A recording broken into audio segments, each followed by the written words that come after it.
దేవుడు ఉపవాస ప్రార్థన చాలా శక్తివంతమైంది కనుక ఆయనలో చాలా శక్తి ఉంది. ఆ శక్తి మోషే దేవుడితో గడిపినప్పుడు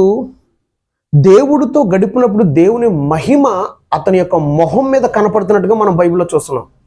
ఇజ్రాయిల్ ప్రజలు అతన్ని చూడలేకపోతున్నారట. ఎవరిని చూడలేకపోతున్నారు? మోషేని. అప్పుడు మోషే తన యొక్క ముసుగు వేసుకున్నాడంట మొహం మీద. అవునా కదా? ఎందుకు వేసుకోవాల్సి వచ్చింది? ఒక సామాన్యంగా ఉన్నప్పుడు ఒకలాగా ఉంది, దేవునితో గడిపినప్పుడు మాత్రం దేవుని మహిమ అతని మీద కనపడుతున్నట్టుగా మనం బైబిల్లో చూస్తున్నాం. చిన్న ప్రార్థన చేద్దాం. పరిశుద్ధమైన తండ్రి, మీకు వందనాలు. మీరు మాకు ఇచ్చిన ఈ అవకాశాన్ని బట్టి మీకు వందనాలు చెల్లించుకుంటున్నాను తండ్రి. ఈ క్షణంలో నాతోనూ, ఇక్కడున్న ప్రతి చెల్లితోనూ, ఇక్కడున్న ప్రతి అమ్మతోనూ, నా తోటి దైవజనులతో మీరు మాట్లాడండి. అలాగే ఈ వర్తమానం ద్వారా నువ్వు ఎవరిని దర్శించబోతున్నావో, ఈ వర్తమానం ద్వారా ఎవరు హృదయము వెలిగించబడబోతుందో నాకు తెలియదు, కానీ నీకు మహిమ, ఘనత, ప్రభావాలు చెల్లించుకోమని, నీ చిత్తం జరిగించుకోమని యేసు పరిశుద్ధ నామములో అడుగుచున్నాను తండ్రి. ఆమేన్, ఆమేన్. చూడండి, పరిశుద్ధ గ్రంథము నుంచి అపోసినటువంటి పౌలు దేవుని ఏర్పాటు చేసుకున్న దైవజనుడు. హల్లెలూయా చెప్పండి ఒకసారి. అపోసినటువంటి పౌలు ఎవరు ఏర్పాటు చేసుకున్న దైవజనుడు అండి? దేవుని చేత ఏర్పాటు చేయబడ్డటువంటి దైవజనుడు, దేవుని చేత పిలువబడ్డ దైవజనుడు, దేవుని చేత దర్శనాన్ని పొందుకున్న దైవజనుడు, దేవుని స్వరమైన దైవజనుడు. ఆ దైవజనుడు ద్వారా అనేక పత్రికలు సంఘానికి రాయించినట్టుగా మనం పరిశుద్ధ గ్రంథంలో చూస్తున్నాం. అయితే ఆ దైవజనుడు ఎపిసి పట్టణమైనటువంటి సంఘానికి ఒక పత్రిక రాస్తూ, ఆ పత్రికలో ఒక అద్భుతమైనటువంటి మాటని అక్కడ లెక్కించాడు. మీకు ఐ థింక్ మేబీ ఫ్రైడే అనుకుంటాను, నేను చెప్పినట్టుగా గుర్తు మీకు, నేను సండేయో ఫ్రైడేయో అపోసినటువంటి పౌలు ఒక మాట మీకు నేను వివరించాను. దాన్ని మరొక్కసారి పరిశుద్ధాత్మ దేవుడు ఎపిసిలు రాసిన పత్రిక 3వ అధ్యాయం 12వ వచనం నాకు చదవమని నాకు చెప్పడం జరిగింది. నేను చదివినప్పుడు దాంట్లో ఒక లేఖన భాగాన్ని నాకు తెలియజేశారు. ఈరోజు ఒక వర్తమానాన్ని మనం వింటున్నాం. ఆ వర్తమానం ద్వారా దేవుడు, పరిశుద్ధాత్మ దేవుడు ఇక్కడ ఎవరికి ఏం అవసరమో, మనకి ఏం చెప్తున్నాడో అది మీరు దయచేసి గ్రహించండి. నిలబడ్డవాడి చేతుల్లో ఏమీ లేదు, నిలబడ్డవాడి నోట్లో ఏమీ లేదు, కానీ నిలబడ్డవాడికి ఏమీ తెలియదు. కానీ మనిషి యొక్క జీవితాలు, మనిషి యొక్క అంతరంగాలు, మనిషి యొక్క ప్రవర్తన, మనిషి యొక్క డెస్టినీ వాళ్ళకి ఏమవసరమో నిలబడ్డవాడికి తెలియదు. కానీ విన్న ప్రతివాడికి కూడా పరిశుద్ధాత్మ దేవుడు ఎవరికి ఏం అవసరమో, ఏ వ్యక్తికి ఏ మాట చెప్తే విశ్వాసం పెరుగుద్దో, ఏ వ్యక్తికి ఏ మాట చెప్తే దేవుని చిత్తమర్థమవుద్దో ఓన్లీ పరిశుద్ధాత్మ దేవుడికి మాత్రమే తెలుస్తుంది. హల్లెలూయా. అందుకే దేవుడు మనతో మాట్లాడుతున్నప్పుడు పరిశుద్ధాత్మ దేవుడు ఆ మాటని మనం ఏం చేయాలంటే క్యాప్చర్ చేయాలి, ఏంటి పట్టుకోవాలి ఆ మాటని. ఎప్పుడైతే ఆ మాటను మనం పట్టుకుంటామో మన జీవితాలు బాగుపడతాయి. హల్లెలూయా. మనసు ఇక్కడ కూర్చుని బాడీ ప్రెసెంట్ మైండ్ ఆబ్సెంట్ అంటారు కదా, చాలాసార్లు వింటూ ఉంటాం. మనం ఇక్కడ కూర్చుని ఎక్కడెక్కడో అలాగేలా తిరుగుతూ అలా మళ్ళీ ఇంటికి వెళ్ళి భోజనానికి వెళ్ళి మళ్ళీ అలా పడుకుని, అది జీవితం ఎలా ఉంటుందంటే చీమల దగ్గరికి వెళ్ళి నేర్చుకోమని సొలొమోను చెప్పినట్టుగా ఉంటుంది మన జీవితం. ఇతరులు అంటారు వాడి జీవితం చూడడం ఎలా ఉందని నవ్వుకుంటారు అనమాట. అలా ఉండకూడదంటే కనుక దేవుని వాక్యం ప్రకటించబడుతున్నప్పుడు ఆ మాట మనం విని దాన్ని గ్రహిస్తే దాని ద్వారా మన జీవితాలు బాగుపడతాయి. హల్లెలూయా. అపోసినటువంటి పౌలు ద్వారా దేవుడు ఎపిసి పట్టణమైనటువంటి సంఘానికి రాసిన ఒక లేఖన భాగంలోంచి మనం కొన్ని విషయాలు నేర్చుకుందాం. ఎపిసి రాసిన పత్రిక 3వ అధ్యాయం 12వ వచనం ఉంది, ఆయన యందు విశ్వాసం చేత ధైర్యమును. చెప్పండి, ఆయన యందు విశ్వాసము చేత ధైర్యము. ఏంటండి? ధైర్యము. నేను ఎందుకు ఈ మాట పరిశుద్ధాత్మ దేవుడు నాకు రాయించారో నేను వర్తమానం ఇచ్చేకొలితే నాకు కూడా అర్థమవుతుంది. మీతో పాటు నేను కూడా బిలీవర్నే, నేను కూడా దైవజనుడు అయినప్పటికీ కూడా మీతో పాటు నాకు కూడా ఈరోజు వాక్యం ద్వారా దేవుడు మాట్లాడబోతున్నాడు. హల్లెలూయా. అయితే అపోసినటువంటి పౌలు సంఘానికి పత్రిక రాస్తూ ఆయన యందు విశ్వాసము, ధైర్యం అనేటువంటి మాట అక్కడ మెన్షన్ చేశాడు. ధైర్యము. ఎందుకు సంఘానికి ఈ మాటను మెన్షన్ చేశాడంటే, సంఘానికి ఏం కావాలంటే ధైర్యం కావాలి. సంఘములో అనేక మంది వస్తారండి విశ్వాసులు. అనేక మంది వచ్చి కొంతమంది అప్పులతో బాధపడతారు, కొంతమంది గర్భఫలం లేక బాధపడతారు, కొంతమంది రోగాల ద్వారా బాధపడతారు, కొంతమంది కుటుంబంలో మనుషులు మార్పు లేక బాధపడతారు, కొంతమంది అయ్యా నా యజమాని నన్ను ఇసుకించేస్తున్నాడు చనిపోలేదని బాధపడతారు, కొంతమంది అయ్యా మేము ఇంకా ఇల్లు కట్టుకోలేదని బాధపడతారు, కొంతమంది మా పిల్లలకి వివాహం కాలేదని బాధపడతారు. ఎంతమంది నానా రకాల సమస్యలతో బాధపడతారు. గనుక దైవజనుడి ద్వారా ఏం రాయించాడంటే ధైర్యం కావాలి. ఏం కావాలి? సంఘానికి ధైర్యం అనేది కావాలి. బైబిల్లో క్రీస్తు మన నిమిత్తం ప్రాణం పెట్టాడు. క్రీస్తు మన నిమిత్తం ఏం చేశాడు? ప్రాణమే పెట్టాడు. అవునా కదా? చెప్పండి, క్రీస్తు మన నిమిత్తం ఏం పెట్టాడు? ప్రాణం పెట్టాడు. చూడండి, ఈ మాట మీకు అవసరమంట. చూడండి, రోమన్స్ చాప్టర్ 8, రోమిల్ రాసిన పత్రిక 8వ అధ్యాయము రోమన్స్ చాప్టర్ 8 వర్స్ 31. ఇట్లుండగా ఏమందుము, దేవుడు మన పక్షమునుండగా మనకు విరోధి ఎవడు? అయితే తన సొంత కుమారుని అనుగ్రహించుటకు వెనుక తీయక మనందరి కొరకు ఆయన అప్పగించిన వాడు ఆయనతో పాటు చూడండి, తన సొంత కుమారుని అనుగ్రహించుటకు వెనుక తీక, తన సొంత కుమారుని అనుగ్రహించడానికి ఏం చేయలేదంటే తండ్రి దేవుడు వెనుక తీక మనందరి కొరకు ఆయన అప్పగించిన వాడు ఆయనతో పాటు సమస్తమును మనకెందుకు అనుగ్రహింపడు? హల్లెలూయా. ఆయనతో పాటు సమస్తాన్ని కూడా మనకి ఎందుకు అనుగ్రహించాలనేటువంటి మాట అపోస్తలుడైన పౌలు రోమీయులకు రాసిన పత్రికలో రాశాడు. మన నిమిత్తము తన కుమారుని ఇచ్చేసాడు కదా, మనకి ఎందుకు అనుగ్రహించడం? సమస్తాన్ని. అప్పులు తీర్చడా, పిల్లల వివాహం జరిగించడా, ఉన్న పరిస్థితులు మార్చలేడా, రోగాల నుంచి విడిపించలేడా, సమస్యల నుంచి విడిపించలేడా? కాదు, ఆయన విడిపించలేడు గనుకే దేవుడు పరిశుద్ధాత్మ దేవుడు పౌలు ద్వారా ఈ మాటలు రాయించాడు. హల్లెలూయా. అందుకే ఆయనకి సమస్తము. యేసయ్య కూడా భూమి మీద ఉన్నప్పుడు ఒక మాట చెప్పాడు, మనుషులకు అసాధ్యం గాని దేవునికి సమస్తము యేసయ్యకి సాధ్యమే. అయితే సంఘములో అనేక సమస్యలతో బాధపడతారు. ఒక కుటుంబం గురించి ఈరోజు మనం తెలుసుకోబోతున్నాం. ఆ కుటుంబం ఏంటంటే, వాళ్ళు చాలా కాలం ఎదురు చూస్తున్నారు. వాళ్ళకి వివాహం అయ్యింది కానీ వాళ్ళకి సంతానం లేదనమాట. సంతానం లేదు. అందరూ అనుకుంటున్నారు, ఏంట్రా వీళ్ళు చాలా కాలం గడిచిపోతుంది, దగ్గర వృద్ధాప్యంలోకి వచ్చేస్తున్నారు, వీళ్ళకి ఏంట్రా పిల్లలు లేరేంట్రా అని అనేక మంది వాళ్ళు గుర్తొచ్చినప్పుడల్లా చెప్పుకుంటున్నారు. ఇరుగు పొరుగు కావచ్చు, వాళ్ళ తోటి సహోదరులు, బంధుమిత్రులు. అయితే దేవుడు మాత్రం వాళ్ళ పట్ల ఒక ప్రత్యేకమైన ప్రణాళిక కలిగి ఉన్నాడు. హల్లెలూయా. అయితే ఇప్పుడు ఆ కుటుంబానికి ఏం కావాలి? అందరూ మమ్మల్ని అనుకుంటున్నారయ్యా, నాకు గర్భఫలం లేదని, మాకు సంతానం లేదని, ఇదేంటి అని అనుకుంటున్నారు, నన్ను గొడ్రాలు అనుకుంటున్నారు. కానీ వాళ్ళకి ఏం అవసరం అంటే ధైర్యం అవసరం అండి. ఏం అవసరం? ధైర్యం. క్రైస్తవుడికి విశ్వాసంతో పాటు ధైర్యం సెకండ్ వన్ చాలా ప్రాముఖ్యమండి. ఎందుకో తెలుసండి, ఒకటి విశ్వాసము, ఆయన మీద నమ్మికుస్తాం. దేవుడు హెబ్రీయులకు రాసిన పత్రిక హీబ్రూ చాప్టర్ 11 అంటాడు, అదృశ్యమైనది దృశ్యమైనట్టుగా. అయితే ధైర్యం ఎందుకు కావాలి తెలుసండి? మనుషులండి నానా రకాలమైన మాటలు వదులుతూ ఉంటారు. ఈ మాటలన్నీ భరించాలంటే మనకి విశ్వాసము, రెండోది ధైర్యం కావాలండి. ఏం కావాలి? ధైర్యం కావాలి. అయితే పౌలు ఎఫెసీ పట్టణంలో సంఘానికి పత్రికలు రాస్తూ ఆయన అందులో విశ్వాసము తర్వాత ధైర్యం కావాలని చెప్తూ, ఇదే సందర్భాన్ని పరిశుద్ధాత్మ దేవుడు నాకు చెప్పమన్నారు, సంసోను గురించి చెప్పమన్నారు. సంసోను జీవితంలో పరిశీలించినట్టయితే వాళ్ళ తల్లిదండ్రుల జీవితాన్ని చిన్నగా మనం పరిశీలన చేసుకుందాం. పరిశుద్ధాత్మ దేవుడు ఏ పాఠం అందులోంచి మనకు నేర్పుతాడో మనం గ్రహిద్దాం. అయితే అపోస్తల కార్యములో కూడా ఇప్పుడు ప్రజెంట్ మనం ఎందులో రావాలంటే న్యాయాధిపతుల్లోకి వచ్చేద్దాం. రండి, న్యాయాధిపతుల్లోకి వచ్చేద్దాం. సంసోను గురించి చూద్దాం ఒకసారి. న్యాయాధిపతుల్లోకి వచ్చేద్దాం. అక్కడ ఏమనుందో చూద్దాం. న్యాయాధిపతుల్లో ఏం రాయబడిందో చూద్దాం. న్యాయాధిపతులు.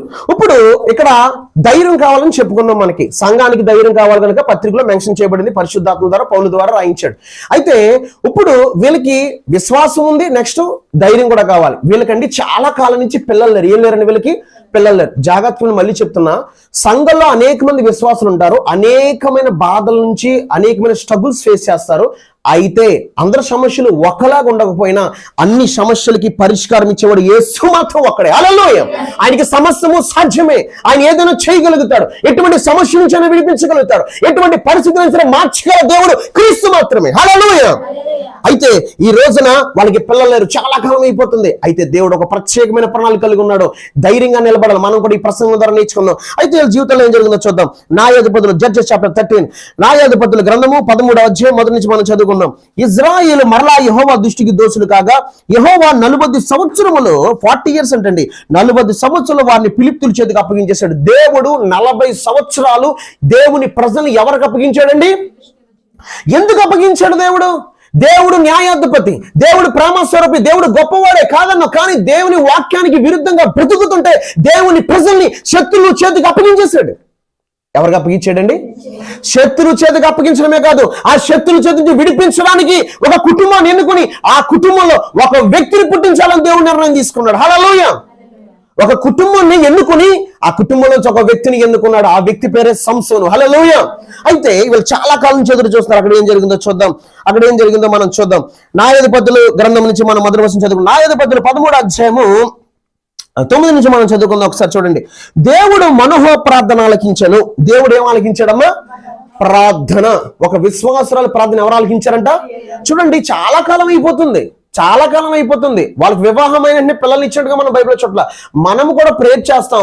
కానీ ఒకటే చెప్తున్నానండి, దేవుడు రైట్ టైంలోనే స్పందిస్తాడు. హల్లెలూయా. రైట్ టైంలో మాత్రమే స్పందిస్తాడు. నువ్వు ఎప్పుడు స్పందించమంటే అప్పుడు స్పందించడం. No wait.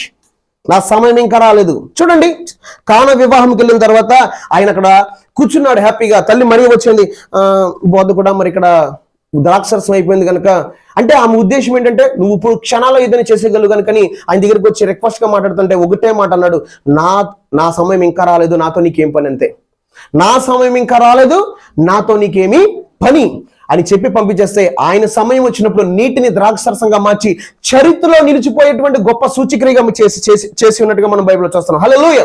ఆయన సమయం వచ్చినప్పుడు నీ జీవితంలో చేసే కార్యం ఎలా ఉంటుందంటే, నిన్ను చూసి నవ్వుని వాళ్ళు నోరు మూసే విధంగా ఉంటది, నిన్ను చూసి అపహాసం చేసేవాళ్ళు, నిన్ను చూసి ఏలకొల్లాడేవారు, నిన్ను తక్కువని చూసేవారు వాళ్ళ తల దించుకునేలా దేవుడు చేస్తాడు. హల్లెలూయా. కానీ దేవుని కొరకు ఎదురు చూడాలి, దేవుని సమయం కొరకు ఎదురు చూడాలి. అందుకే ప్రసంగి గ్రంథంలో కూడా అంటాడు, ప్రతిదానికి సమయం కలదు, ప్రతిదానికి సమయం కలదు. ఇక్కడ 4:13 అధ్యాయంలో మనం చూస్తే దేవుడు మనోహ ప్రార్థన ఆలకించాడు కనుక ఆ స్త్రీ పొలంలో కూర్చుండగా దేవుని తాము దర్శించిందంటండి. ఎవరు దర్శించారండి? దేవునితో రైట్ టైంలో స్పందిస్తాడు దేవుడు. రైట్ టైంలో వచ్చాడు, స్పందించేమన్నాడు చూద్దాం. అక్కడ ఆ సమయంలో ఆమె పెనిమిటైనట్టు మనోహ ఆమె యొద్ద ఉండలేదు కనుక ఆ స్త్రీ త్వరగా పరిగెత్తి, ఆనాడు నా యొద్దకు వచ్చిన పురుషుడు నాకు కనబడని చెప్పి అతనితో చెప్పాను. అప్పుడు మనోహ లేచి తన భార్య వెంబడి వెళ్ళి ఆ మనుషుని యొద్దకు వచ్చి, ఈ స్త్రీతో మాట్లాడేవాడు నీవేనా అని అతను అడుగా, అతడు నేనే అనెను. అందుకు మనోహ, కావున నీ మాట నెరవేరినప్పుడు ఆ బిడ్డ ఎట్టివాడుగును, అతడు చేయవలసిన కార్యం ఏమిటో తెలుపమని మనొచ్చేగా, మనోహ దూత, నేను ఆ స్త్రీతో చెప్పినదంతయో ఆమె చేకొనవలను. ఆమె ద్రాక్షావళి నుండి పుట్టినదేదో తినకూడదు, ఆమె ద్రాక్షారసమైన మద్యమైన త్రాక్కూడదు, అపవిత్రమైన దేని తినకూడదు, నేను ఆమె ఆజ్ఞాపించిననియో ఆమె చేసుకోనవలనని మనోహతో చెప్పాను. అప్పుడు మనోహ, మేము ఒక మేకపిల్లను సిద్ధపరిచి నీ సన్నిధి నుంచి వరకు నీవు ఆగుమని మనం చేసుకున్నామని యెహోవా దూత చెప్పగా, యెహోవా దూత, నీవు నన్ను నిలిపినను, నీ భోజనం నేను తినను, నీవు దహన బలి అర్పించిన ఉద్దేశించిన యెహోవాకు దాన్ని నడిపింపాలని మనోహతో చెప్పాను. అతడు యెహోవా దూతని మనోహకు తెలియలేదు. మనోహ, నీ మాట నెరవేరిన తర్వాత మేము నిన్ను సన్మానించినట్లు నీ పేరేమని యెహోవా దూతను అడుగా, యెహోవా దూత, నీవెలా నా పేరు అడుగుచున్నావు, అది చెప్పసఖ్యం కానిదనను. హల్లెలూయా. అది చెప్పసఖ్యం కానిది. ఒక రోజు వీళ్ళు చాలా కాలం నుంచి అడుగుతున్నారు దేవుని ప్రభా మాకు సంతానం లేదని. కానీ ఒక రోజున దేవుడు పరలోకంలో డిసైడ్ అయ్యాడు, ఇంకా వీళ్ళని దర్శించాలి, వీళ్ళతో నేను మాట్లాడాలి, వీళ్ళ జీవితంలో కార్యం చేయాలి, ఇక నా ప్రజలను విడిపించడానికి సమయం వచ్చింది, నా ప్రజల్ని శత్రు చేతిని విడిపించడానికి ఒక వ్యక్తిని పుట్టించాలి. ఆ వ్యక్తిని పుట్టించాలంటే కనుక వీళ్ళ తల్లిదండ్రులైనటువంటి వీరు పలానా వాళ్ళు పలానా స్వయంసో వీళ్ళు దర్శించాలి, వీళ్ళతో మాట్లాడాలని పరిశుద్ధాత్మ దేవుడు అక్కడ దూతని, యెహోవా దూతని, అక్కడ యెహోవా దూత ఏ విధంగా భార్య భర్తలతో డిస్కషన్ చేశారో పరిశుద్ధ గ్రంథంలో లెక్కించాడు పరిశుద్ధాత్మ దేవుడు. దీన్ని బట్టి మనం అర్థం చేసుకోవాలి, తగిన సమయంలో స్పందిస్తాడు. ఆ సమయంలో పరలోకం మొత్తం నీకు సపోర్ట్ చేయబోతుంది. హల్లెలూయా. పరలోకం నుంచి నీకు ఖచ్చితంగా సపోర్ట్ వస్తుంది. కొత్త నిబంధనలో కూడా రాయబడింది, యేసయ్య ఒక మాట చెప్పాడు, పరలోకం నుంచి ఒకడు అనుగ్రహింపబడితే కానీ భూమి మీద ఎవడు ఏది పొందా నేరడు. మీరు ఇక్కడ అడిగితే అదే మాట చెప్పాడు. Matthew chapter 18 లో కూడా చెప్పాడు. మత్తయి సువార్త 18వ అధ్యాయంలో ఇద్దరు నా నామని ఎక్కడ కూడుంటారు అక్కడ నేను ఉంటాను. అంతేకాదు, ఇద్దరు ఏకీభవించి దేనైనా మీరు అడిగితే అది నా పరలోక తండ్రి ద్వారా మీకు అనుగ్రహించబడుతుంది. రైట్ టైంలో స్పందిస్తాడు. నేను చెన్నై వెళ్ళాను, మెడ్రాస్ వెళ్ళాను.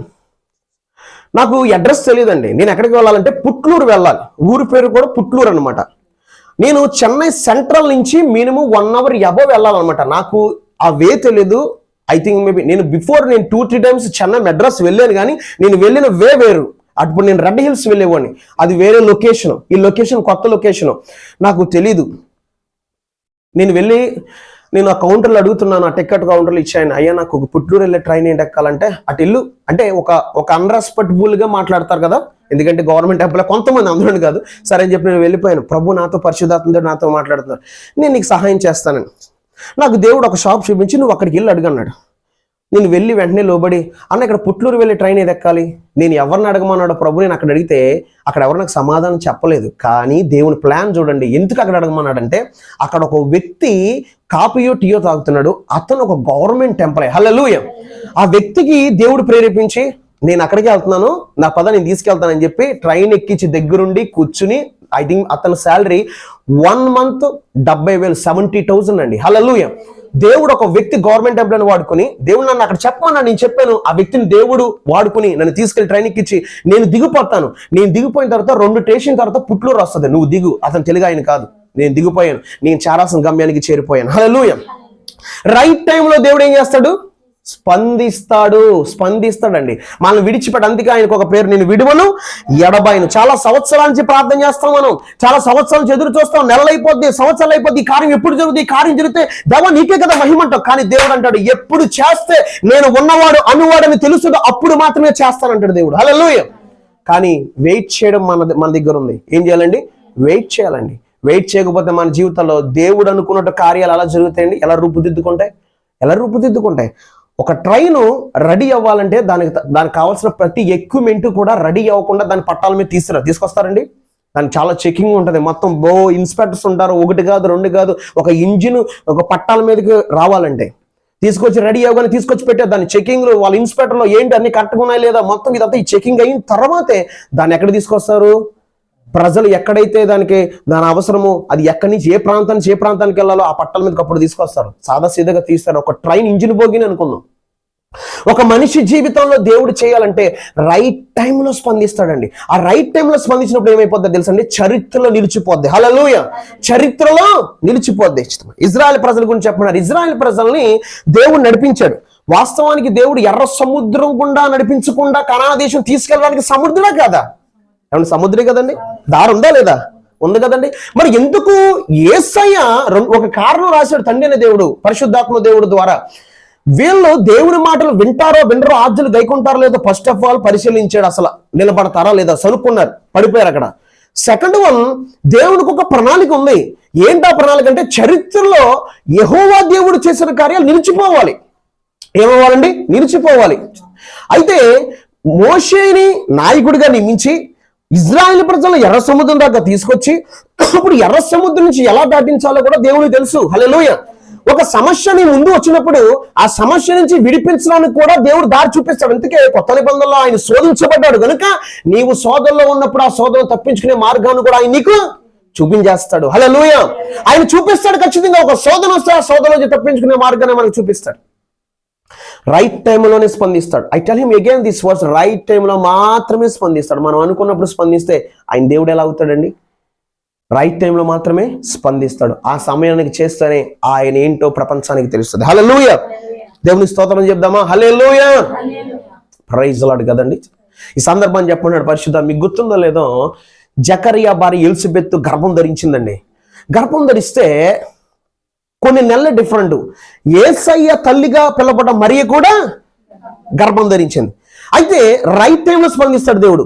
ఇప్పుడు ఆ ఎలిజబెత్ ఉంది, ఈ ఎలిజబెత్ దగ్గరికి మేరీ వెళ్ళిందండి. వెళ్ళినప్పుడు ఎప్పుడైతే వెళ్ళిందో ఆ ఎలిజబెత్ లో ఉన్నటువంటి ఆ గర్భం, ఆ శిశువు అంట యేసయ్య ఈమె కడుపులో ఉన్నాడని గ్రహించి దేవుడు ఏర్పాటు కనుక ఆ లోపల కడుపులోని గొంతులేస్తున్నాడంట. హల్లెలూయా. రైట్ టైంలో స్పందిస్తాడు. దేవుని స్తోత్రాలు కలుగును గాక. మళ్ళీ వాళ్ళిద్దరు కలయిక, వాళ్ళిద్దరు ఏర్పాటు, వాళ్ళిద్దరు ముఖాముఖిగా ఎప్పుడు చూసుకున్నారు? యేసయ్య బాప్తిసం తీసుకున్నప్పుడు చూసుకున్నారు. వెంటనే అంటాడు బాప్తిసం ఇచ్చే యోహాను, ఇదిగో లోక పాపను మోసుకునే దేవుని గొర్రెపిల్ల. హల్లెలూయా. రైట్ టైంలో స్పందిస్తాడు దేవుడు. హల్లెలూయా. రైట్ టైంలో స్పందిస్తాడు. Are you believers? ప్రియమైన విశ్వాసుల, మీరు ఎంతకాలం ఎదురు చూస్తారు నాకైతే తెలియదు, కానీ యేసు నామములో రైట్ టైంలో మీ జీవితంలో ఆయన స్పందిస్తాడు. స్పందించకుండా మానడు. చూడండి, మన పిల్లల్ని వదిలేస్తూ ఉండాలి, అలాగా వదలం కదా. వాళ్ళ జీవితాలు మన కళ్ళ ముందు పతనం అయిపోతే మనం సంతోషిస్తామా? భలే అయినా వీళ్ళ జీవితాలు కదా, నా బిడ్డలు అయితే అయ్యారు, కానీ మనం ఏం సంతోషిస్తామా? హ్యాపీగా ఫీల్ అవుతాం? కాదు కదండి.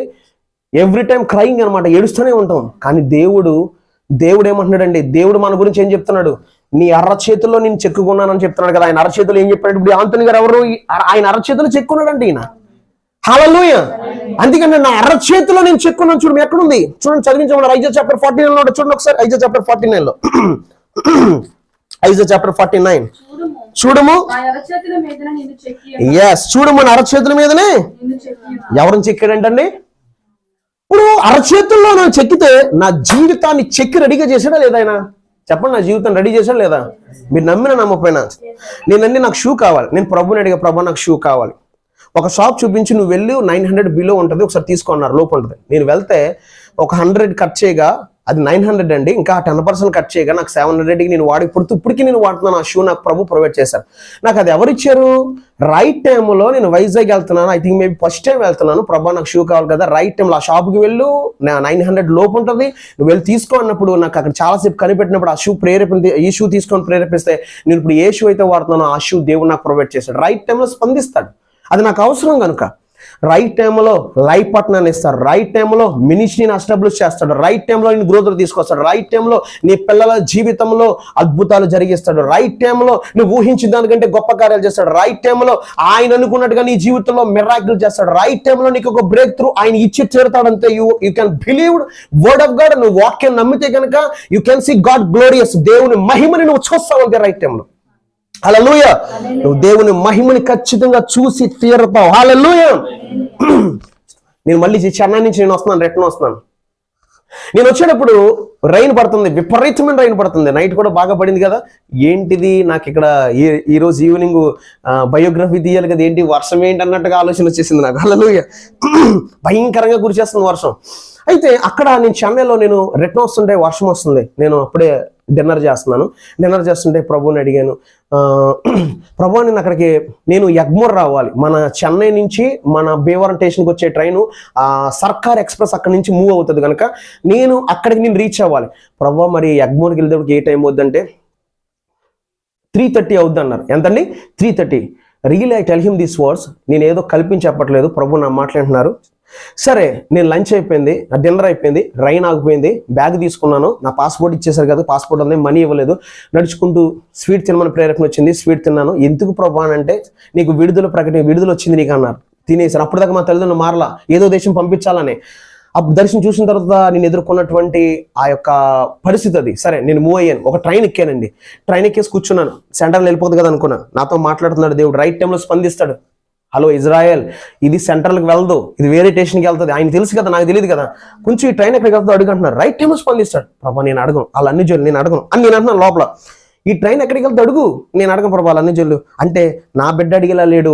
ఇది సెంట్రల్కి వెళ్దో వేరే స్టేషన్కి వెళ్తుంది, ఇబ్బంది పడతాడని ఆ పక్కన ఎవరన్నాడు, అన్న ఇది సెంట్రల్ పోవా అంటున్నాడు తమిళ్లో. ఇది పిన్నాడి వరం ఆ వెనకాల వస్తుంది వేరే ట్రైన్, అది ఎక్కాలన్నాడు. ఇది సెంట్రల్ వెళ్దా తప్పకుండా దిగిపోయాను. దిగిపోయి అలా ఆకాశం వైపు చూశానండి. చూసి ప్రభా చాలా సంతోషించాను, దేవుని కనపరిచాను. ఆ తర్వాత ట్రైన్ వచ్చింది, ఎక్కేసాను, సెంట్రల్ వెళ్ళిపోయాను. సెంట్రల్ వెళ్ళిపోయిన తర్వాత అక్కడి నుంచి ఒక 5 రూపాయల టికెట్ తీసుకుని ఎగ్మోర్ వెళ్ళాను. ఎగ్మోర్లో దిగుతున్నాను, స్టేషన్లో దిగాను, టైం వైపు చూశాను, 15:30 కరెక్ట్గా రైల్వే స్టేషన్ టైము. 24 టైం పెడతారు కదా రైల్వే స్టేషన్లో. దేవుడు నాకు చెప్పాడు 3:30 అవుద్ది అన్నాడు. ఎగ్మోర్లో దిగేటప్పుడు 3:30 అలా అయిందంతే. హల్లెలూయా. ఒక మాట అడిగాను నేను, ప్రభా ఈ సహవాసం నాకు కావాలంతే, ఈ సహవాసం నాకు కావాలి అన్నప్పుడు యేసు నాకు ఒకటే మాట చెప్పారు, నువ్వు నా మాట విని మరి అన్నాడు అంతే దేవుడు. Hallelujah. This is the God's will. Right టైంలో స్పందిస్తాడు. దేవుని చిత్తం ఇలాగ ఉంటుంది. మనుషులు మన పక్కన ఒక్కసారి లేకపోవచ్చు, కానీ నువ్వు దేవుని కొరకు ఎదురు చూస్తే దేవుడు నీతో నడుస్తాడు, రైట్ టైంలో స్పందిస్తాడు, నీకు ఒక బ్రేక్ త్రూ ఇస్తాడు. ఆయన నీతో ఉన్నాడని చెప్పి అనేకమైన సైన్ చూపిస్తాడు. సైన్స్ అనమాట, అంటే అనేకమైన సూచనలు చూపిస్తాడు. రైట్ టైంలో దేవుడు నేను ఏం చేస్తాడు తెలుసండి, ఒక అద్భుతమైన పాత్రగా లక్షల ముందు నిలబెడతాడు. రైట్ టైంలో స్పందిస్తాడు. Hallelujah. Are you believe your promises? మీరు నమ్ముతున్నారా మీ వాగ్దానాలు? I can believe every promise, every vision. నేను నమ్ముతున్నా ప్రతి ప్రామిస్, ప్రతి విజన్ కూడా. రైట్ టైంలో దేవుడు నా జీవితంలో స్పందిస్తాడు. రైట్ టైంలో దేవుడు కలగ చేసుకుంటాడు. హల్లెలూయా. దేవుడికి అసాధ్యమైనది ఏది లేదు. హల్లెలూయా. 2018లో చెప్పాను, నువ్వు అమెరికాయే వెళ్తావు అన్నారు. మా మదరు, మా ఫాదరు, మా బ్రదరు కువైట్, ఖత్తరు, ఏదో దేశం పంపించాలి. ఎంతో ప్రెజర్ వచ్చేది, ఏదో రకంగా పంపించాలి. దేవుడు నాకు చెప్పాడు, నువ్వు యుఎస్ వెళ్తావు, నేను యుఎస్ తీసుకెళ్తున్నారు. నేను యుఎస్ తీసుకెళ్తాను దేవుడు ఇప్పుడు బయలుపరిచాడు. హల్లెలూయా. ఖచ్చితంగా దేవుడు రైట్ టైంలో స్పందిస్తాడు. దేవునికి ఒక టైం టేబుల్ ఉంటుంది. ఆ టైం టేబుల్ అంతా ఆయన టేబుల్ మీద ఉంటుంది. ఆ టైం టేబుల్లో రైట్ టైంలో దేవుడు ఆ మిరాకిల్ చేసుకుంటూ మూవ్ చేసుకుంటూ వెళ్తాడు మన లైఫ్ని. ఎవరి జీవితాలు నీ యొక్క లైఫ్ని తన టైం టేబుల్ ప్రకారంగా మూవ్ చేయడానికి ఇష్టపడతాడు తప్ప నీ లైఫ్ని నీ టైం టేబుల్ ప్రకారంగా మూవ్ చేస్తే దేవుడు నీతో ఉండలేడు. హల్లెలూయా. నీతో ఉండాడు. అందుకే దేవుడికి ఒక మాట రాయబడింది బైబిల్లో, నీ సబుద్ధిని ఆధారం చేసుకోవద్దు, నీ పూర్ణ హృదయంతో యెహోవాను నమ్మికుంచుము, నీ ప్రవర్తన అంతా ఆయన అధికారాన్ని ఒప్పుకుంటే అప్పుడు ఆయన నీ త్రోవలు సరళం చేయబోతున్నాడు. హల్లెలూయా. ఆయన గనక త్రోవలు సరళం చేయడానికి నీ ముందు నడిచాననుకో ఎలాగుంటుందండి, మెట్టల్లాగా ఉన్నాయన్నీ కూడా సరళం చేసి పాడేస్తాడంతే. హల్లెలూయా. నీకు ముందుగా అడ్డుగా ఉన్న ఎలాంటి సాతాను నుంచున్నా సరే యేసయ్య కన్నెర్ర చేస్తే చాలు పారిపోతాడు అపవాది. హల్లెలూయా. అందుకే బైబిల్లో మనకు కూడా అధికారం ఉంది, శీఘ్రంగా మీ కాళ్ళ కింద సాతాను చితక తొక్కించిన ఉంది. హల్లెలూయా. నీ విశ్వాసము ద్వారా నువ్వు అనగదొక్కాలండి. నీ యొక్క నిరీక్షణ ద్వారా, నీ యొక్క దేవునితో వెంబడించే విధానము ద్వారా అపవాదిని గడగడలాడించాలి. గుర్తుపెట్టుకోండి. ఆడికి భయపడ్డాను కాదు దేవుడు నేను యేసు రక్తం ద్వారా కడబడి సంఘంలో నాటింది. యేసయ్య అంటున్నాడు, నీకు శత్రువు అంతటి మీద నీకు అధికారం ఇవ్వబడింది, గుర్తుపెట్టుకో. హల్లెలూయా. నీ సమస్యతో చెప్పు, యేసు నామములో మారిపో అని చెప్పు. నీ రోగంతో చెప్పు, యేసు నామములో స్వస్థత కలుగును గాక చెప్పు. నీ మినిస్ట్రీకి చెప్పు, యేసు నామములో ఈ మినిస్ట్రీ నీ చిత్తానుసారంగా ఎస్టాబ్లిష్ అవును గాక, అభివృద్ధి గాక, అనేక గొర్రెలతో నింపబడును గాక. నీ ఫేత్ ని కన్ఫర్స్ చేయి, బయటికి కన్ఫర్స్ చేసి బయట అపనమ్మక జరుగుద్ది. ఏంటి అలాగంటే దేవుడు అంటాడు, సరే రా బాబా, నువ్వు చెప్పావు కానీ లోపల అసలు నువ్వు అన్బిలీవ్ అనమాట, అంటే నమ్మలేదు కదా, అపనమ్మిక. నువ్వు దాన్ని నమ్మినప్పుడు దాన్ని ఏం చేయాలి? కన్ఫర్స్ చేయాలి. కన్ఫర్స్ చేయడం అంటే బయటికి చెప్పాలి, నమ్ముతున్నాను అంతే. నేను యేసు నామములో దేవుడు నన్ను వాడుకుంటాడంతే, యేసు నామములో నన్ను బ్లెస్ చేస్తాడంతే, యేసు నామములో నాకు పిల్లలు ఇస్తాడు దేవుడు అంతే. యేసు నామములో, యేసు నామములో నన్ను ఒక బలమైన పాత్రగా చూపిస్తాడు. యేసు నామములో నన్ను ఇంకా నా ఆయుష్ని ఇంకా పెంచుతాడు. నా పిల్లల్ని నేను చూడబోతున్నాను యేసు నామములో. ప్రభు అన్నాడు కదా, నిశ్చయముగా నీ పిల్లల నీవు చూచెదవు, చూపిస్తాడు దేవుడు అంతే. నా దేవుడికి సమస్తము సాధ్యమే అనే విశ్వాసాన్ని, ధైర్యం కూడా మనం కలిగి ఉండాలి. విశ్వాసంతో పాటు గొప్ప ధైర్యం. అందుకే సంఘానికి ఆ మాట ధైర్యం కలిగి ఉండమనేటువంటి మాట అక్కడ అపోస్తలుడు పౌలు రాశాడు. ఇక్కడ ఈ మనోహ వీళ్ళ జీవితాల్లో చూస్తే చాలాసేపు ఎదురు చూశారు, ధైర్యంగా ఉన్నారు, ఎన్నో మాటలు వస్తున్నాయి. కానీ దేవుడికి ఒక అద్భుతమైన ప్రణాళిక. ఆలస్యం అవుతుందంటే కనుక గుర్తుపెట్టుకో, దేవుడు ఏదో గొప్ప ప్రణాళిక నీ కుటుంబం పట్ల, నీ బిడ్డల పట్ల కలిగి ఉన్నాడు. ఇజ్రాయేల్ ప్రజలు శత్రువు చేతికి అప్పగించినప్పుడే దేవుడు ఒక ప్రణాళిక చేసుకున్నాడు, వీళ్ళ వల్ల విడిపించాలంటే కనుక నా ప్రజల్లోంచే, నేను ఎన్నుకున్న కుటుంబంలోంచే ఒక వ్యక్తి ఉండాలి, ఆ వ్యక్తి ద్వారా నేను మహిమ పొందాలి, చరిత్రలో నిలిచిపోవాలి. అతని పేరు సంసోన్ అంతే. నిజంగా ప్రపంచంలో ఎంటైర్ వరల్డ్ నేను చెప్తున్నాను, అతనికంటే బలవంతుడు లేడు తెలుసా మీకు? అతనికంటే బలవంతుడు లేడండి. అంత అద్భుతమైనటువంటి పరిచయం చేయగలిగాడు సంసోను దేవుని కొరకు.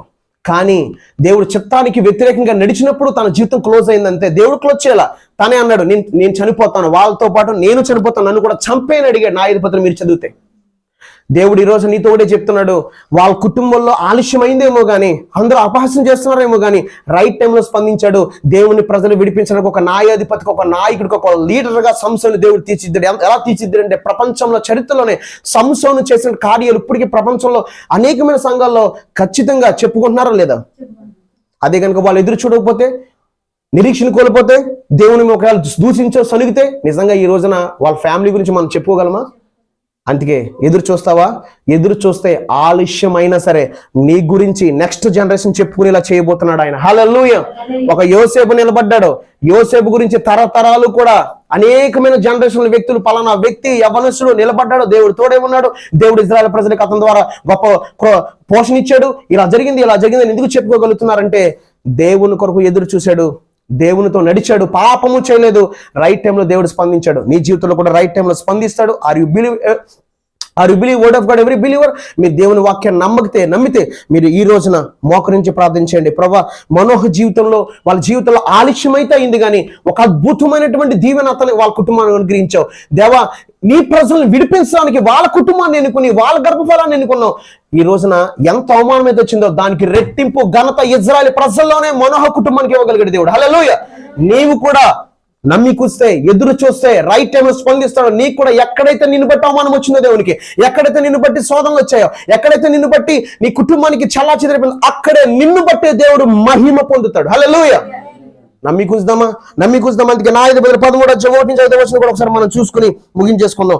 ఇజ్రాయెల్ మరలా యెహోవా దృష్టికి దోషులు కాగా యెహోవా 40 సంవత్సరాలు వాళ్ళని ఫిలిష్తీయుల చేతికి అప్పగించినట్టుగా మనం చదువుకున్నాం. ఆ కాలమున దాను వంశస్థుడును బొరియా పట్టణస్థుడు మనోహాను ఒకడు ఉండేను. అతని భార్య గొడ్రాలే, కానుపు లేకుండా. అతని భార్య ఏం లేదంటండి, గొడ్రాలట. అందరూ ఏమంటారు, గొడ్రాలండి బాబు, వాళ్ళకి పిల్లలు లేరండి అని సింపుల్ గా తీసేస్తారు. అవునా కదా? గొడ్రాలావిడి, అవునా కదా? చెప్పండి గట్టిగా. ఎన్నిసార్లు గాయపరచబడుతుంది మనసు, వాళ్ళకి ఆ పిల్లలు లేరు, కానీ అందరిలాగే భక్తి చేస్తున్నామే, అందరిలాగే సన్నిధి కూడా వెళ్తున్నాం కదా. కానీ దేవునికి ఒక ప్రత్యేకమైన దేవుని ప్రణాళిక ఉంది. హల్లెలూయా. చూడండి, యెహోవా దూత ఆ స్త్రీకి ప్రత్యక్షమే, ఇదిగో నీవు గొడ్రాలువు, నీకు కానుపు లేకపోయాను, అయితే నీవు గర్భవతి కుమారుని కందువు. హల్లెలూయా. కానీ ఏం చేస్తావు చూడండి ఒక్కసారి. అయితే నీవు గర్భవతి కుమారుని కందు, కాబట్టి నీవు జాగ్రత్తగా ఉండే ద్రాక్షరసమైన మద్యం నేను త్రాకుండా, అపవిత్రమైన ఏదో తినకుండా, నీవు గర్భవతి కుమారుని కందువు, అతని తల మీద మంగళగత్తి వేయకూడదు, ఆ బిడ్డ గర్భం పుట్టింది మొదలుకొని దేవునికి నాజీరు చేయబడినవాడే. హల్లెలూయా. ఫిలిష్తీయుల చేతుల నుండి ఇజ్రాయెల్ రక్షింప మొదలు పెట్టానని చెప్పాను. హల్లెలూయా. ఫిలిష్తీయుల చేతుల్లో నుంచి ఇజ్రాయెల్ ప్రజలు ఏం చేస్తారంట? రక్షించబోతున్నాడు. ఆ వ్యక్తి రక్షించబోవడమే కాదు, అతడు పుట్టినతో మొదలుకొని దేవునికి నాజీరు చేయబడ్డాడని చెప్పేటువంటి మాట అక్కడ చూస్తున్నాం. కొన్ని దినాల దాకా అవమానాలు, నిందలు, కానీ ఆ తర్వాత అద్భుతమైన ఘనత. హల్లెలూయా. నీ జీవితంలో కూడా ఇప్పుడు అవమానాలు ఎదుర్కొంటున్నావేమో, నిందలు ఎదుర్కొంటున్నావేమో, చేయని తప్పక రకరకాల మాటలు నీ మీదకి వస్తున్నాయేమో, కానీ ఒక దినాన నువ్వు ఖచ్చితంగా దేవుల్లో నిలిచుంటే రైట్ టైంలో స్పందించి నీ జీవితంలో చేయాల్సింది చేసి ఆయన అంటే ఏంటో నీ ప్రత్యర్థులకు చూపిస్తాడు. నీ ప్రత్యర్థులు అంటే ఎవరు? నీ శత్రువులకి. ఎవరండి నీ ప్రత్యర్థులు అంటే? నీ శత్రువులకి. రైట్ టైంలో స్పందించే దేవుడు. మోకరించండి, ప్రార్థన చేసుకుందాం. రైట్ టైంలో మనోహ జీవితంలో చేసినట్టుగా, వాళ్ళ కుటుంబంలో చేసినట్టుగా, ఒక అద్భుతమైన నాయకుడిని ఇచ్చినట్టుగా, దేవుని ప్రజలను రక్షించేవాడుగా దేవుడు అతను ఎన్నుకున్నట్టుగా మనం చూస్తున్నాం. ఈ రోజు నీ కుటుంబాన్ని బట్టి, ఈ రోజు నీ పిల్లలను బట్టి, ఈ రోజు నీకు ఎలాంటి సమస్యలు కూడా నువ్వు వెళ్తున్నావో, ఎలాంటి తలంపులు కలిగి ఇక్కడికి వచ్చావో నాకైతే తెలియదు, కానీ ప్రభా ఆలస్యమైతే అయింది, కానీ నువ్వు గొప్ప కార్యం చేస్తావు. నేను నమ్ముతున్నాను ప్రభా, నేను నమ్ముతున్నా. ఏ వ్యక్తి వల్ల అవమానం వచ్చిందో ఆ వ్యక్తి వల్ల నీకు ఘనత వచ్చును గాక, ఆ వ్యక్తి వల్ల నీకు ఘనత వచ్చును గాక, ఆ వ్యక్తి వల్ల నువ్వు దేవుడు అని తెలియజేసుకోమని ప్రార్థన చేస్తున్నావు ప్రభా అని చెప్పి నమ్మకంగా అడుగుదాం. ప్రభా ఆలస్యమైనా సరే రైట్ టైంలో స్పందిస్తావు, నువ్వు అద్భుతాలు చేస్తావు ప్రభా. నా జీవితంలో, నా కుటుంబ జీవితంలో రైట్ టైంలో నువ్వు స్పందించి నువ్వు మహిమ పొందు. నేను ఎదురు చూస్తాను, నేను నిరీక్షణ కలిగి ఉంటాను. నువ్వు చేసేంత వరకు ఎదురు చూసి నేను మహిమపరచబోతున్నా. చరిత్రలో నిలిచిపోయే కార్యాలు నువ్వు చేస్తావు, నేను నమ్ముతున్నా. చరిత్రలో నిలిచిపోయే కార్యాలు నువ్వు చేసి చూపిస్తావు ప్రభా. నువ్వు ఉన్నవాడు అనివాడు ప్రభా అనేటువంటి గొప్ప మాటలు, విలువైన మాటలు యథార్థంగా చెప్పుకుందాం ప్రభా. దేవుణ్ణి అడుగుదాము.